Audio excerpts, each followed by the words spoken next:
Welcome back to Creative Culture. My name is Steve Ramsey, and this is a podcast about how creativity fuels culture. If you enjoy this show, please help others find it by simply leaving a 5-star rating on Spotify or Apple Podcast. It'll just take you a second. You can also leave a review over on Apple Podcasts or at creativeculturepod.com. Let me know which episodes have been your favorites. Do it now, before I hand over the reins of this podcast to an AI robot.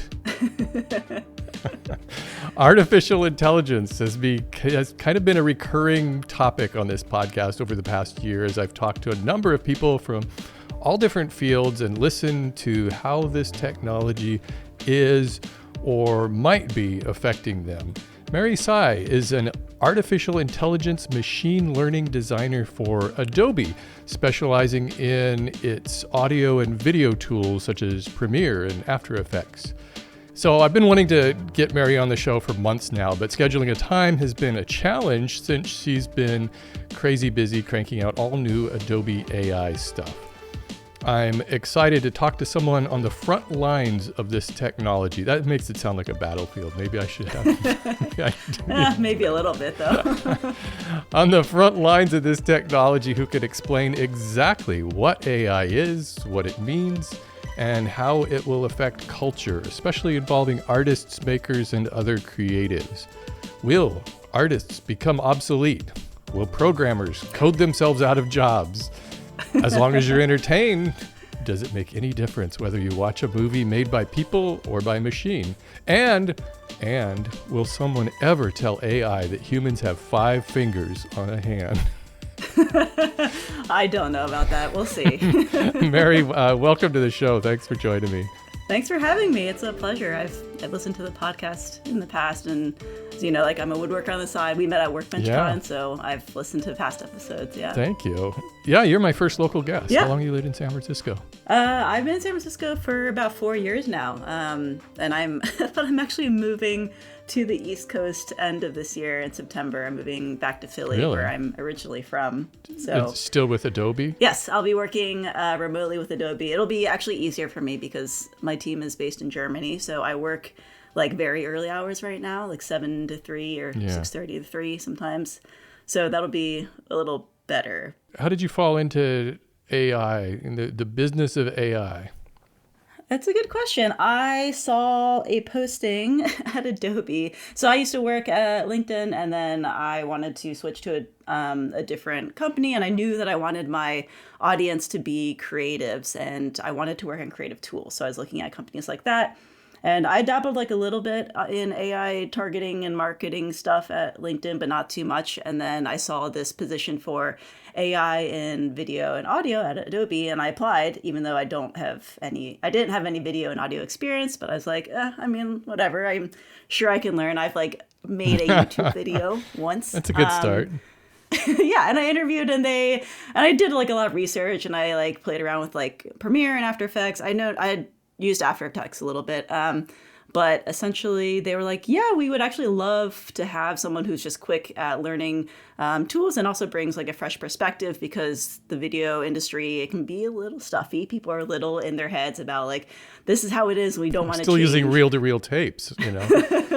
Exactly. So there's a lot of stubbornness, and they said it would be actually great to get someone who has a new perspective. And since I'll be working on only the AI tools within the video editing software, it's kind of these new tools and I guess workflows that make workflows of video editing and audio editing and everything that's tedious and just making it more efficient, which is what you want anyway. So it kind of just like fell into my lap. And then the last year has been insane. So I took this job a little over a year ago, and they told me, they're like, oh, it's going to be a low-key, really chill job, you know, like you're going to release cool new features, but like it's not super fast and, you know, stuff like that. And then DALL-E and Midjourney and ChatGPT, all that came out like 6 months ago, and then my world like completely turned upside down. Was that because Adobe just all of a sudden they needed to fast track it since all of this stuff was happening? It seemed like everything was crashing all at once. You know, it's like you were saying, and DALL-E and Midjourney and on all of this. Mm-hmm. And I have a feeling like everybody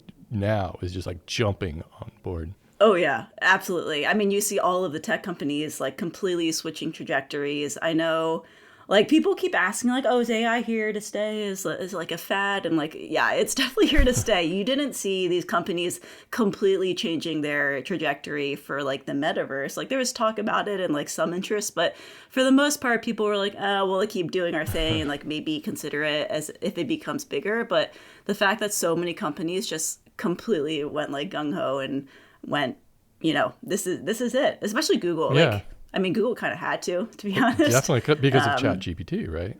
Yeah, exactly. Like they were going to become. I mean, yeah, it's just a lot more useful. And like, there's already so many studies about how the younger generation, even I do like go to ChatGPT Yeah, myself, and like they prefer something that's much more hyper specific, and you don't have to like search through links. right. The danger is just accuracy, etc. But yeah. Yeah, I have a feeling that the Chat GPT, its days are numbered. As soon as Google gets theirs working better, everybody's just going to be like, well, it's all Google then. Yeah. It seems like that always happens. There's always like the little guy starts out. Well, I don't know how little Chat GPT is, little guy, but I guess Right. Open AI. I use the Google one now too. I've played around with that. It comes up like Oh, have you, Bard? yeah, and it's rough. I think it's really rough. Yeah, I actually haven't played around with it, but like I've heard it's not as good. No, it's not. They had a We'll get thing they there. sent out, would you like to be a tester for it or whatever? And so I tested it out, but Okay. then I just go back to Chat GPT. Plus Google on their homepage, they have I don't know if it's just for me or if everybody does, or if you're just part of that program where it has the generative AI search results also as part of their search. But it's basically, I don't see where it's any different than just their regular link based. It'll have, hey, this is generated by AI, and it's in like a special color coded box. And then you scroll down below that and it's like the same exact links, the old fashioned Google links. So I don't know. It's so early that like all these companies are still figuring out, but they also don't want to be left Yeah. behind, and so they want to. They want to say like we're being as careful as possible, and a lot of companies are, and they're trying to make the distinction of like this is what is AI generated and this is what's not AI generated. But like, there's no general rules or policies. There's no like regulations about like this is the amount of distinction you have to show between something that's generated versus not. And I don't know. We're all figuring it out. It's the next decade is going to be absolutely insane. Yeah, I don't know. Is it becoming kind of difficult for people to separate the hype from the reality with AI? I think it kind of reminds me of when everybody was jumping on board with smart products, and then you had like the smart Right. faucet and the smart, all this stuff that really didn't need to be smart. And then of course we had NFTs, which are gone too, but NFT. Oh my God, those things made me laugh. In terms of the hype, yes. So AI is very hyped up right now, of course. Like everyone's talking about it. Everyone is kind of sick of it a little bit, but yeah. So like there's the thing is like I work in a space that is kind of between the hype and the doom scrolling for like how to think about AI. And the idea is that we want to figure out like what the future is going to look like with AI. So like what do people empowering AI driven software and designs and tools, like what does that look like? So what I'm doing is that I am inserting myself in that conversation. I myself don't even use AI that much. Like I use it for efficiency and if it's like a useful tool, things like that. But so just like any other technology in that respect. yeah, basically, like I'm using it as a tool, but like there's different ways that we anticipate using this and like integrating it into any of our tools. So, like the three things that I usually say is like one, it's going to be reducing busy work, so like focusing more on the work that's like meaningful and creatively stimulating and challenging, like what we want to do. The second one is augmenting creativity, and this is the one that generative AI gets a little bit more into. This is the one that's probably a little bit more controversial, but essentially building tools that can help augment our creativity, help us think more broadly, explore more fluidly. And then the final one is expanding our skill sets, so helping bridge the gap between our taste and our intentions and our ability to like actually put it out in the world. Right. Those are the three things that at least as like a professional, we're trying to focus on Yeah. utilizing AI for. And I also want to clarify people, so the term artificial intelligence blew up last year. And people were just like, AI is in everything. Like, I don't know if I trust AI. AI has been in so much of our technology for the past, like, decades. Let's go back. Let's step back a little bit. Yeah. And why don't you just define exactly what is AI and how does that differ from just regular old-fashioned computer programs? Right. So, in terms of AI, there are two different kinds of categories. The first one is assistive. So that is assistive AI, kind of like finding patterns. And AI is really good at finding patterns in terms of workflows and how people, for example, like data and summarization, stuff like that. So we've had assistive AI, and like machine learning in our products for many years. Any of the apps that you use, like any of the things that, like, if you visit a store and then you see an ad, that is AI and machine learning, etc. The thing that people are kind of freaking out about is the generative side. Mm-hmm. So generative is the things that are, for now, text-based, and it kind of makes stuff up. So it generates images, and video doesn't exist quite. I mean, it exists. It's just not very good right now. But it's basically like filling in, for example, like skill gaps of like, can you generate code for me, or can you create an image for me that I didn't go to school to learn how to use Photoshop and become an artist, etc.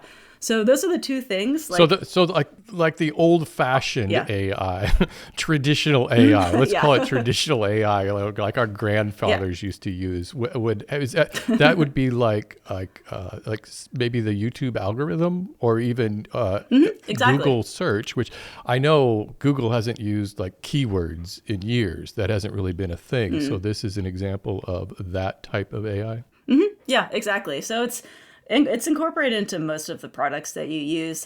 So when Google says they're coming out with when Google comes out with a new AI version, it's still AI. It's not like they're coming out with a different Google. It's just a different form of AI they're going to be using. Yeah, basically. So, well, it depends what they're referring to. If it's like the Bard, then that is generative. You're right. Things like that. But like machine learning is incorporated into like every single piece of technology in Google, like when you search for something, if you're clicking on a link and things like that. But the generative side is the newer stuff. It's the things that are causing people to be a little more concerned. Right. Yeah. And that's what we have, like the generative AI in Photoshop now, which I've been playing around with for a while. Yeah. Where you actually select an area. I found out you really have to select an area, and then you say, put a new coat on that puppy or whatever, and then it does that to varying degrees of success. Yes, exactly. It's not quite ready for prime time yet, but it's an interesting way to look at modifying photos. I think I've had. When I first got it, I just tried it out with I selected my face. I'm like, put a beard on me. And it was like so ridiculous. One of them was actually, it replaced my face with somebody else. I'm like, who is this guy? Why? It's AI is he Steve. I know. But then I actually used it for the first time in an actual thing. I have some woodworking plans, and one that I'm offering on my website is of a bed. It's a simple bed you can make, but the picture was really boring, and so I did use the generative AI in Photoshop, and I was like, this is it for children. So I put some toys on the ground and it's pretty good at doing some of that stuff. You can't like specify a certain type of. I like put a toy train or something, and it was like a weird blobby train. But for the most part, I played with it enough to get it to work, and it looked pretty good on first glance. I also included the original in my plan so people could see the difference. Okay, yeah, good. That's great. I played around with it a little bit. Like you, I've like done photo shoots of like furniture pieces I've made, and then I, highlighted something and I didn't want it in there, if it's like an outlet or something on the wall, or if I wanted some props that I thought would make like the photo feel better. I think that's really useful. It's just, Yeah, and it's in beta right now. This is just like the beginning. Tell me the difference between AI and machine learning, because you said you're doing both AI, machine learning, AI, ML. I didn't, when you said I did AI, ML, I had to Google ML. Yeah. So I don't have the best answer for this. People use them interchangeably. I think machine learning is a subset of AI. So that means like the model is trained on machine learning. AI is just more of a general term that refers to any sort of artificial intelligence. So that's why when we say AI, it can be misleading because there's assistive and generative and all of these different kinds. But machine learning is definitely more of a subset of like the larger umbrella term. Okay.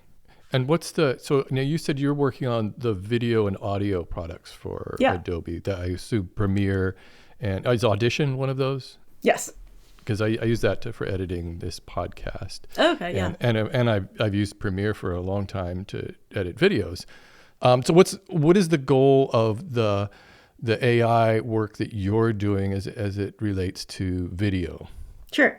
So it's funny because when people hear like I'm doing AI for video, they're like, "Oh, does that mean like you're going to create the next like movie?" No, generative video is not there. What I was doing in my job before Gen Tech came out was implementing workflows such as my latest project was text-based editing in Premiere. So being able to look at a transcript and then edit your footage just by highlighting your transcript and editing, like pressing delete and having that also happen in the footage as well, or something like remix in Premiere. So it automatically remixes your audio to a shorter length or longer length by just like dragging the timeline.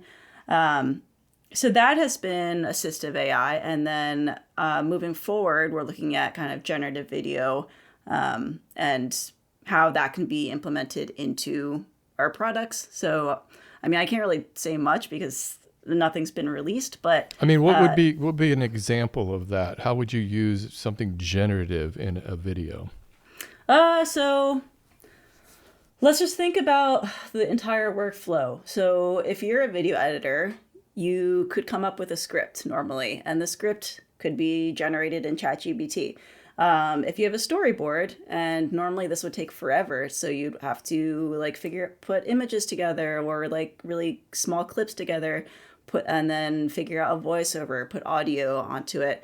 Like that could all be generated now. If you could just like very quickly be super specific about this is the exact shot that I want to show to whoever the customer is, and putting together a storyboard and then also generating audio or a voiceover, that would also be great. So using generative technology in planning for videos, and then also, I don't know, maybe you have like B-roll or additional footage that you didn't shoot. Something like that could be really nice. And then exporting. So, but would that be, the footage itself would be generated? Is that what you're saying? So like if I'm shooting me gluing up a panel of wood, and I forgot I needed a shot of me actually applying the glue, I could do a generative AI of, do a glue bottle there and squeezing out glue or something like that. Yeah, basically. I don't think you'd be able to do it with like your face in it per se. It has to be like generic enough that it's just a close up. Yeah, like text prompts. But I mean, but everybody would know that was fake, right? They would be like, that's not your shop. That's not your glue bottle. It's similar to how people use stock footage for B-roll. I mean, it's going to be, it gets the point across, and it just may not be convincing to those who are just very familiar with your videos. They might be like, oh, that's like not his shop, or that's not his hand or something. But for the overall narrative of the video, it helps tell the story. And so does Premiere, I don't know, I haven't checked in a while. Does Premiere have a beta out now with this, like Photoshop does? Premiere has a beta version, and that's like where we put all of our kind of experimental projects, but there's no generative technology in the Premiere beta right now. Okay. Well, here's a simpler one then. How about, so here's my workflow for this podcast. I will edit in Audition, which can be very tedious because I stutter like I was just doing there, and I'll have to I'll cut those parts out and that sort of thing. And would Audition be able to help me with that, to like just clean up all of that stuff? So if there was AI in Audition, yes, and there is some. Yeah. I'm actually not familiar with Audition, but for example, it's basically Premiere without the video. I Yeah. think it's the exact same program. Yeah. So like, for example, in Premiere Pro with text-based editing, I just said like, if you transcribe everything, we have like the filler words, and you can identify like the pauses and the stutters, and just find all of them and delete them at once. So like I record 2 video feeds of these podcasts, but I don't usually edit the video feed because it's just too time consuming. I don't really have the time to do that. Is that something Premiere could help out? Because it could hear both of our voices, and it could know when to like switch the cameras, because it's two different timelines. Yeah. So it's multicam in Premiere Pro, and basically a lot of video editors have multiple different cameras. Well, I mean, mics. but that's happening right now, where it would be an AI function where I'm not going to have to actually physically edit each timeline myself. It kind of depends. I mean, that is a possibility if that's something that you like. However, we found that like most editors really like to have a lot of control. So my job is, as a designer of a program, is building in efficiencies, but also letting editors have as much customization and control as possible. It's a fine line, and it kind of gets complicated because our newer users who are not as familiar, they just want everything automated. But then our more professional users who want more freedom to change things however they want, they don't want as much automation. They just want like, this is how I want to do it, and like I want as much like, I want to be able to play with this tiny thing. Yeah. So we want control over it. You know where it's all going to start? The all fully edited video is all going to start with TikTok, I'm sure. Oh, 100%. Yeah. Yes. They're going to be like, just edit this thing for me, and it's going to be done. I mean, that's the thing. Like AI in general, a large well, I don't know if it's positive, but a large part of it is accessibility, because the majority of users, they don't go into film school. They don't know how to edit things. A lot of the time it's just like, let me look it up on YouTube, let me look on Google, and then let me experiment. And then it takes months to learn like a program, and sometimes it's not very good. So the advantage of having something like AI is being able to learn a program super fast and learn, this is a suggestion for me that would make my video better. So that could be helpful, and I definitely see a lot more TikTok videos in the future. Let's get into a little bit of this controversy with the art, because I think that's out of all of the AI that I'm hearing right now, most of it, the controversy seems to come down to artists who are afraid and who see their images being used, because a lot of this, and I don't know how much you can speak to Midjourney and DALL-E, about just kind of scraping the internet and finding existing images and putting those together.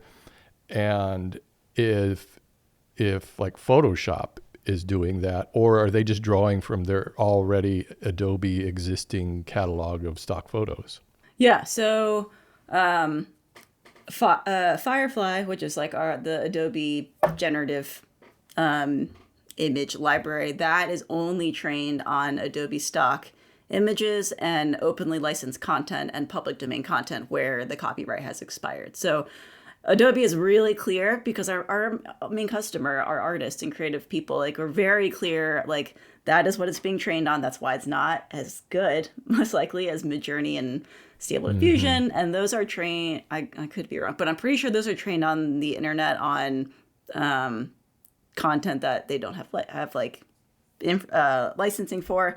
So that is Adobe's like very clear stance, and that's going to be the stance going forward. If you're an artist, I think, on Adobe stock, then you do get compensated. And then there's just like so many initiatives. There's a lot of initiatives going on at Adobe, but there's like the content authenticity initiative, making sure that the metadata and creators are allowed to attach their information to the content that is being trained on, things like that. So Yeah, it's it's a whole crazy field, but Adobe has been very clear about, we will not be alienating our customers. And Yeah. I'm not speaking on behalf of Adobe. This is just kind of like what's Sure. out there. But the goal is just to make sure that we're creating tools that help our customers and not take away anything. Right. How do you foresee photographers using AI in the future? It's an assistive tool. So it's not something you can tell when something is AI generated for the Oh, most definitely. part, like at least right now. But if you see it, like if it's generative fill, like the shadows off, there's that, what's the term, uncanny valley that happens Yeah. when it's like CGI in movies. You can kind of tell. So it just doesn't make sense for photographers to like completely generate an image and be like, oh, this is mine, I like made it up or whatever. And also there's data that shows that you didn't take it yourself. I could see them using it to enhance their photographs right now, kind of like how they do in Photoshop already. Yeah. It's just going to be a lot faster. So maybe the lighting is off. Maybe they need to clone stamp or kind of erase a specific part. We had content aware fill in Photoshop for a while, and people were using Right. that. People Yeah. didn't really seem to Yeah. have an issue with that, but it's That's right. really That's right. similar. So, Yeah, that's yeah. right. I'd forgotten all about that. A lot of it seems to me, and I was talking to my friend JJ McCullough a few weeks ago, and we were looking at some AI images, and he made the point that one of the things that makes them look fake is they all seem to have this really weird, soft look to them. Do you know what I'm Yeah. talking about? Does it Yeah, seem it's like the that to you? Pixar look, kind of. You know what I'm talking about? Kind It's of, like yeah. Everything is a kind of rounded and Yep. a little fuzzy. I don't know. Yes, I've definitely noticed that, and I don't quite know why. I don't really know how the training works, but it's like the uncanny valley of like what Pixar does with like Yeah. hyper realism, but like you can kind of tell that it like doesn't quite look right. And I don't know. Maybe like with more training it'll get better, but it's weird. It sounds like Adobe is on the right track as far as kind of safeguarding their users from using copyrighted material, and I'm glad to hear that. Yeah. But that's just Adobe. And It is, yeah. do you think that there should be some sort of safeguards in place, or just ways that we can identify? Granted, now everything looks soft and weird, but I'm assuming pretty soon it will be difficult to tell the difference between some AI generated photos and not. And will we need AI to make those determinations? We have to have one AI, robot to identify another AI robot? Yeah, I mean, I was just reading an article this morning about how people would try to use AI detection software to detect AI, but it's just not very good right now. It's like specifically this one was talking about like essays and students using like ChatGPT for essays and things like that. Honestly, it's so hard to know. This next decade is going to be so challenging. And I think that we've already seen it, but the way I think everyone's going to need to challenge the way they consume media and content. And it's going to create a lot more skepticism of, is this like fake news or is this AI generated? And I don't know the answer to that. But in general, I like that I work for a company that has been pretty clear in our stance. And, we are embracing AI. There's other companies that do the same thing. It is kind of up to industry leaders to make those regulations, but also I don't know. And I mean, like, even from like the government level, Yeah. I think there is some discussion about like how they can regulate it too, but I don't know. It's so new. It's really tricky. Right. What are your fears? Do you have any personal fears about this? Any of it getting out of control and out of hand? And even with, like you mentioned, the fake news and the ability to generate just massive amounts of misinformation?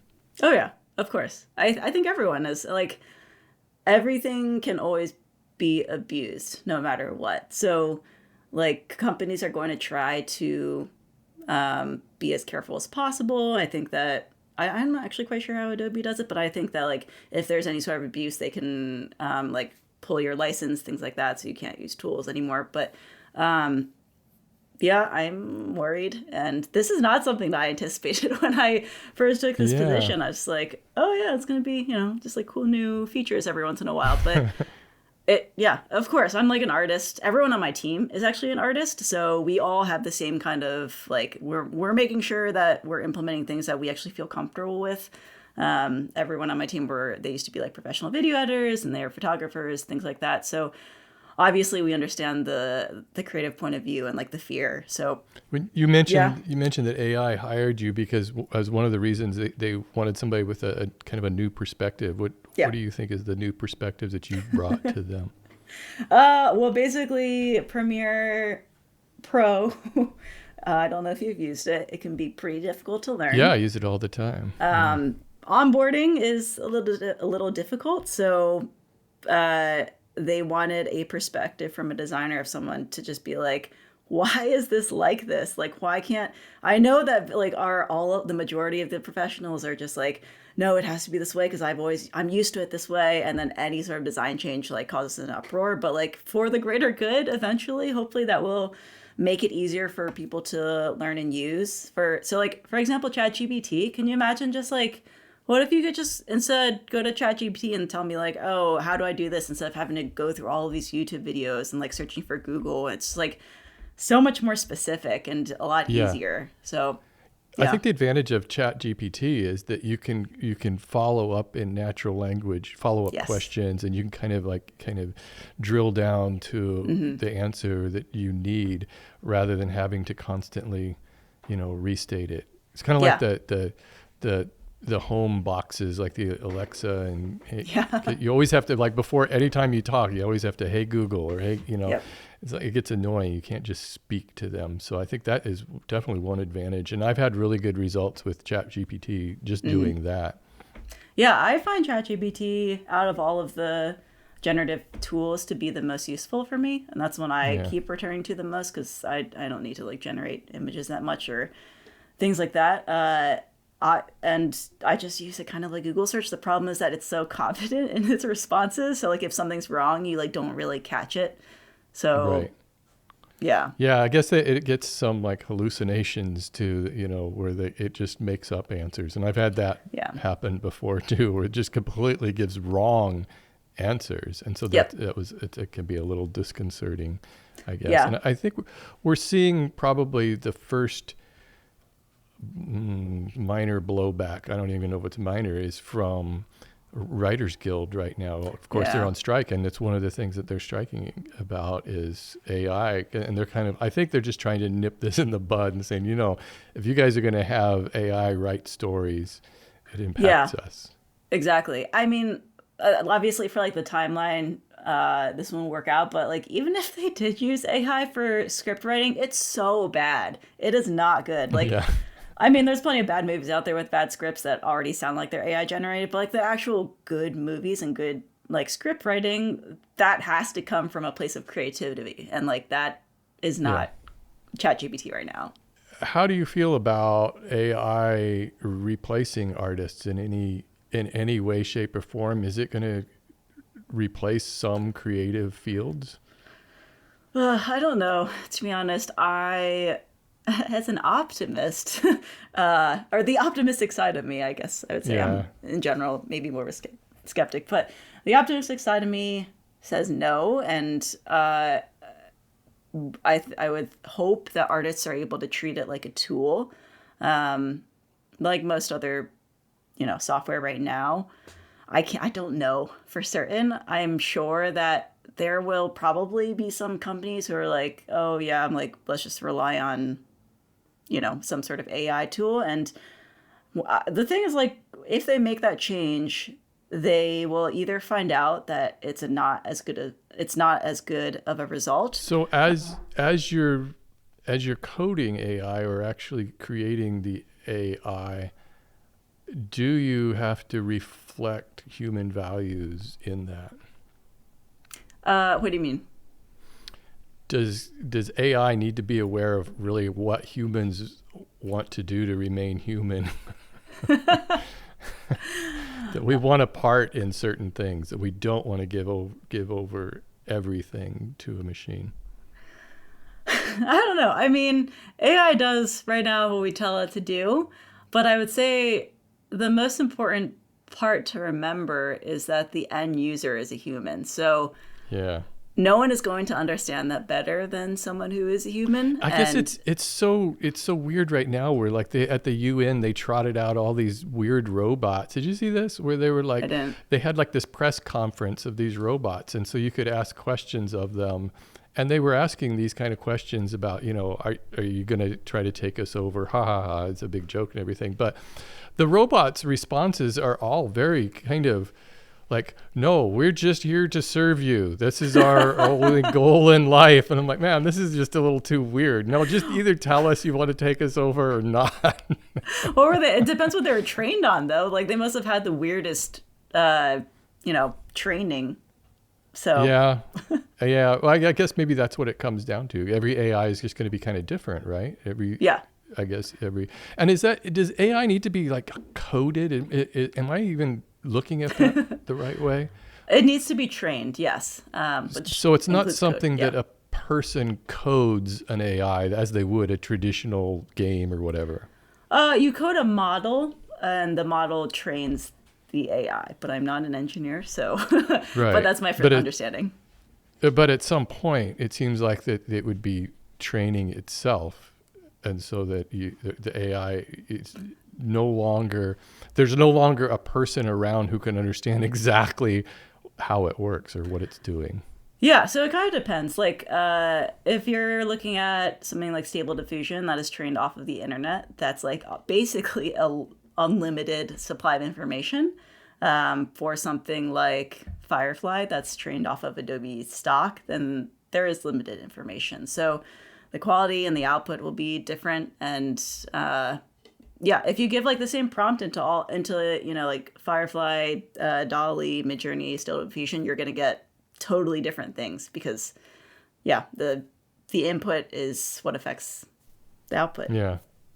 I've seen a number of these people who can use it actually to code kind of traditional programs, to use it for either HTML or whatever. Mm-hmm. So maybe the days of the computer programmer in that respect might be limited. Maybe. From what I could tell, it's helpful to for programmers to come up with like quick ways to code. However, it's not the best output, so they still have to go through and make sure everything is done really well. And maybe we need to look at ourselves as editors, really, is what we are. Because if AI can generate even an essay, like you were saying, it does a pretty good job of it, but it's not perfect. You still need to go in there and kind of clean it up and make sure that it all sounds good. And I could kind of see the same thing happening with video, audio, that you can get like a base level recording done with it, but need to go in and tweak it.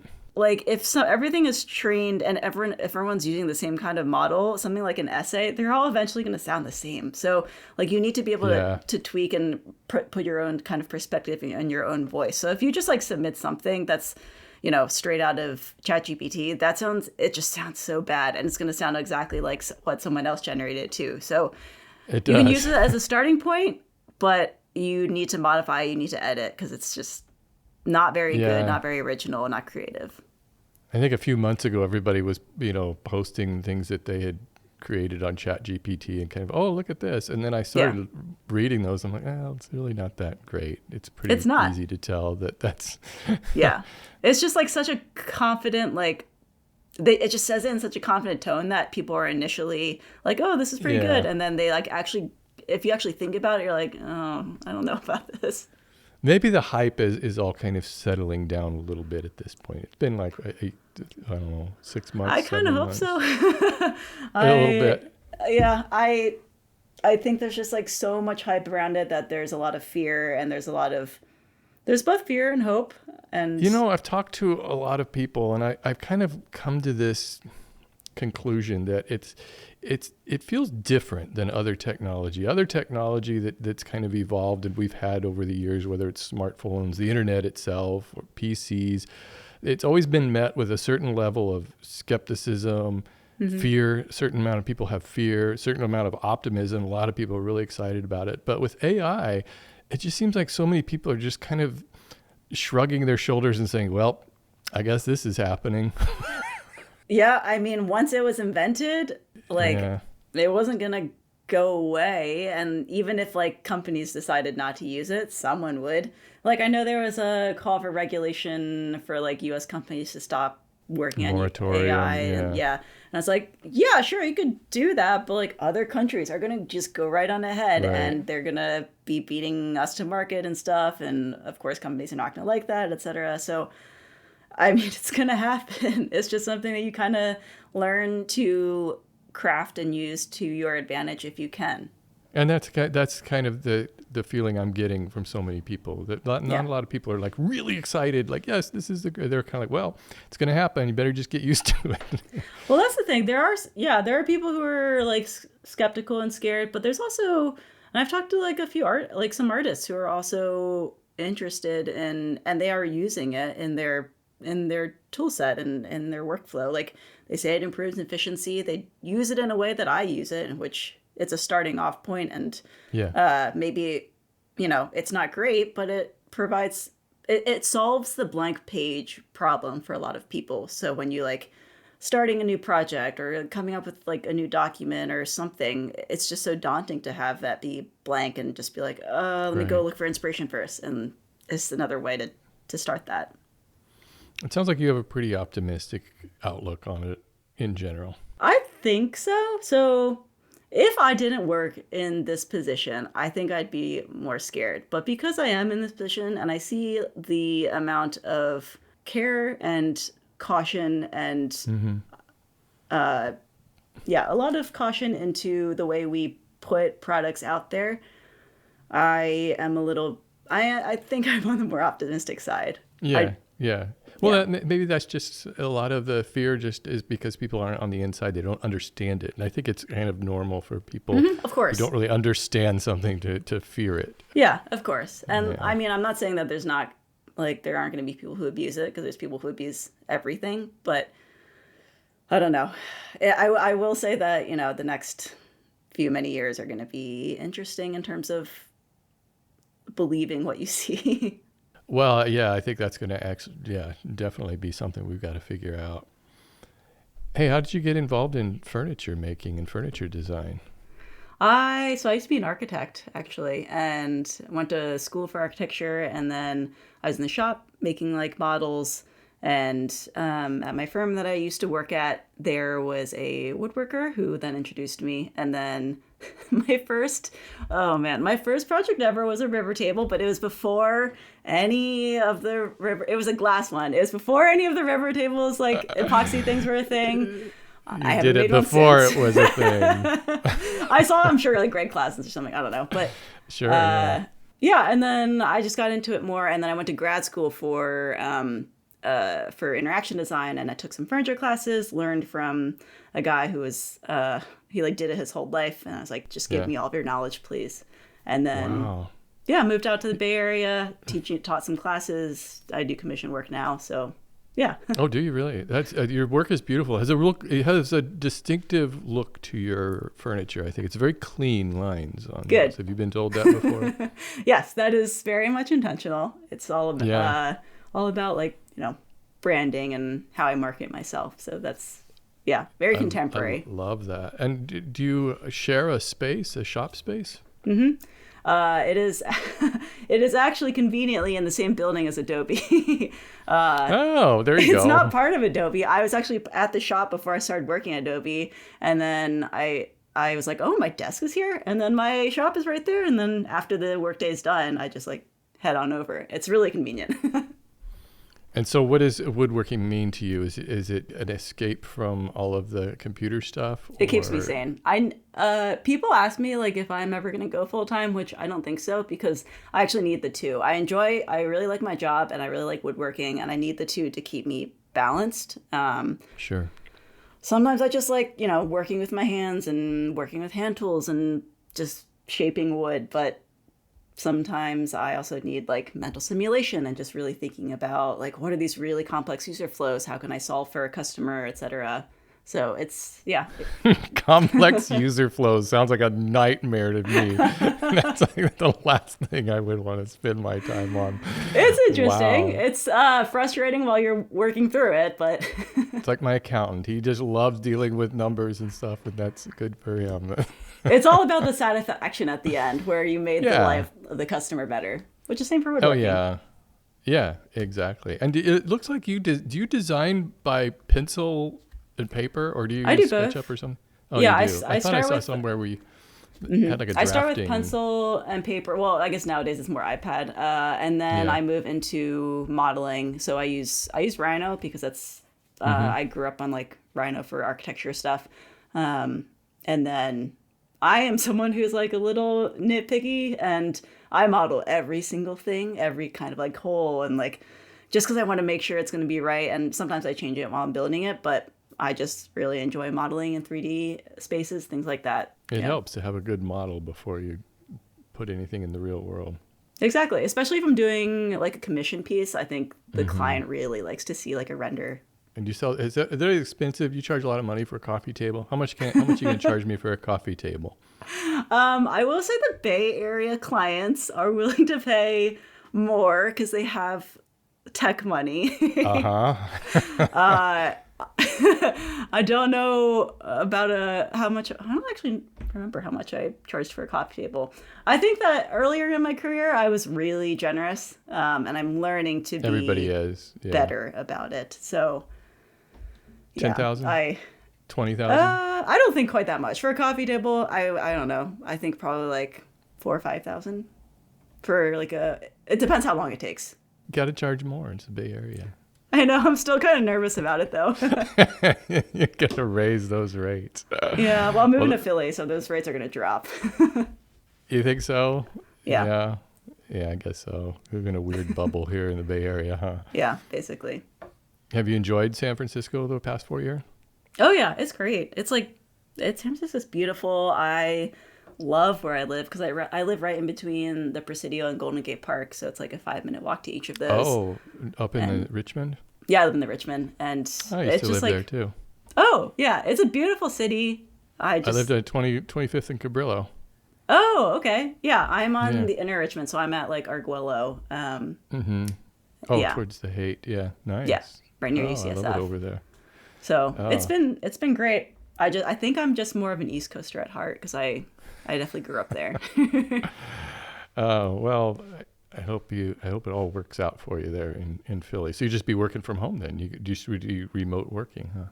Yeah, remote working. We'll see how that goes because I do like going to the office. So man, I don't know. Maybe I'll get a co-working space or something. But yeah. I think a lot of people are like that. They're kind of just, especially after the pandemic, they're kind of discovering they need to get back into an office space. Yeah. Otherwise, I just like work on the couch all day, which is not good. Yeah, For me. It's like I'm still in my pajamas on. Yeah, basically. I switched from my day pajamas to my night pajamas. Well, but before we go, give me a 5-year prediction about AI. What are some of the biggest talking points we can expect? Man, okay.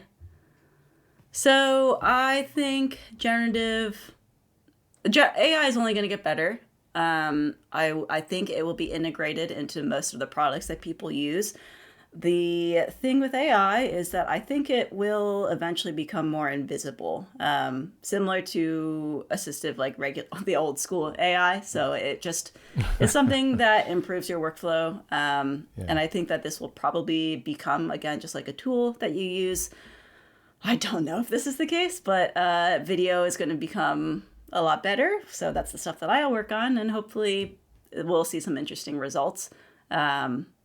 But in general, at 5 years down the line, I think people will treat their media with a little bit more caution. But there will also got to be a little more savvy.